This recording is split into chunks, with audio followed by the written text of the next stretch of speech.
চাষের জমি দখলকে ঘিরে আবার উত্তপ্ত মালদার ইংরেজবাজার ব্লকের কোতোয়ালি অঞ্চলের সুলতানপুর কুচলিপাড়া। অভিযোগ, মৃত ভীম মণ্ডলের পরিবারের চাষের জমি ঘিরতে গেলে স্থানীয় জমি মাফিয়াদের বাধার মুখে পড়তে হয়েছে।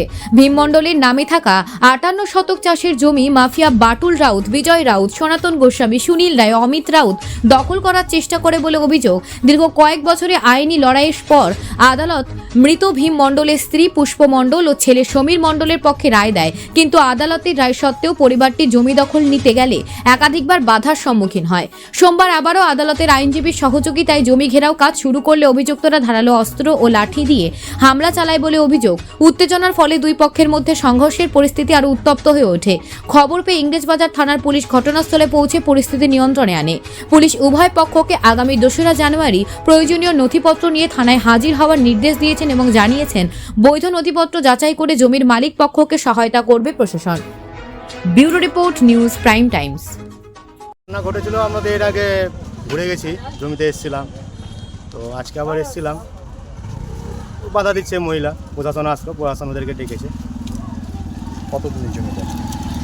এই জমি আমাদের 24 বছর ধরে লড়াই করে চলছে। কী রায় হয়েছিল? কোর্টের সব জিতেছি আমরা, সিভিল কোর্ট, জজ কোর্ট, ডিএলআরও, হাইকোর্ট, এলআরটিটি সব জিতেছি। যে আমাদের কোর্টে রায় দিয়েছে, কোর্ট বলেছে তুমি তোমার জায়গা পাচিয়ে দিয়ে ঘিরো 58 শতক। এর আগে তো একবার এসেছিলেন? হ্যাঁ, এর আগে একবার এসেছিলাম, বাধা পড়েছিল, আজকেও বাধা পড়েছে, প্রশাসন সময় দিল।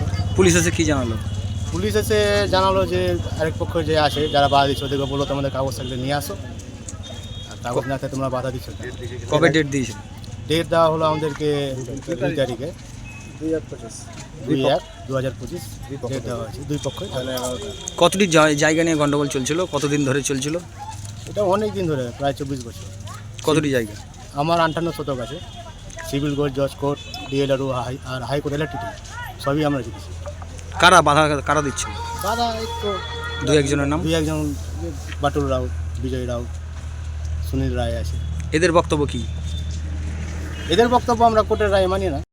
কি হলো ঘটনাটা? ঘটনাটা হচ্ছে, আমরা মাননীয় সিভিল জাজ সিনিয়র ডিভিশন ফার্স্ট কোর্ট মামলাতে আমার মক্কেল সমীর মণ্ডল ও পুষ্প মণ্ডল একটা হচ্ছে মামলা ফাইল করেছিল। ওনাদের 58 শতক জমি, যে জমিটা আপনার বেহাত হয়ে যায়, কোর্ট, লার্নেড কোর্ট আমাদের অর্ডার দিয়েছে যে ওই জায়গাটা আমরা পাঁচিল দিয়ে ঘিরে নেব এবং ওই জায়গাটাতে ইনজাংশন আছে আপ টু 17/1/2025 পর্যন্ত। তো আজকে আমরা যখন আমার মক্কেলকে নিয়ে ঘিরতে আসলাম, তখন বিরোধীরা বাধা দিল। বিরোধীরা না এসে বিরোধীদের বাড়ির মহিলাদেরকে সামনে হচ্ছে ভিড়িয়ে দিচ্ছে, তারা আসছে না। প্রশাসন থেকে পুলিশ এসেছিল, পুলিশ এসে দুপক্ষকে টাইম দিয়েছে 2 তারিখ 11টার সময় যেতে হবে, 2রা জানুয়ারি 2025। এর আগেও থানা থেকে ডাকা হয়েছিল, কিন্তু ওরা প্রশাসনকে কোনো কোঅপারেট করেনি। আমার একটাই বক্তব্য, প্রশাসন ব্যাপারটা যেন দেখে যে 2 তারিখ কোনো পক্ষ যদি হাজির যদি না হয়, তাহলে যেন আইনানুগ ব্যবস্থা গ্রহণ করা হয়। ডাকা হয়েছে, যার যা পেপারস আছে সেই পেপারসটা থানাতে যাতে এসে যে যার পেপারস হচ্ছে শো হচ্ছে করবে। এই জমিটা হচ্ছে দীর্ঘ আপনার ভীম মণ্ডল এই জমিটা হচ্ছে কিনেছিল এবং ভীম মণ্ডলের নামে রেকর্ডও আছে 58 শতক। ওই 58 শতক জমিটাই আমরা হচ্ছে এখানে ঘিরতে এসেছি। কোর্টের রায়। আপনার নাম, পরিচয়? আমার নাম advocate Rajib Das, Malda bar association.